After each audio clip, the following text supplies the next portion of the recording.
Welcome to Sarkar speedy. আজকে ছোট্ট একটা সেন্টেন্স যেটা আমাদের যে কোনো ইন্টারভিউর ক্ষেত্রে আবশ্যক কোয়েশ্চেন, সেটা হচ্ছে where are you from. Where are you from.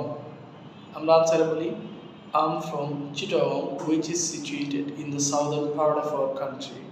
I am from Nilphamari which is situated in the northwest part of our country. I am from Narayanganj which is situated beside Dhaka city. এইভাবে situated পরে কোন জায়গায় এটা বলি।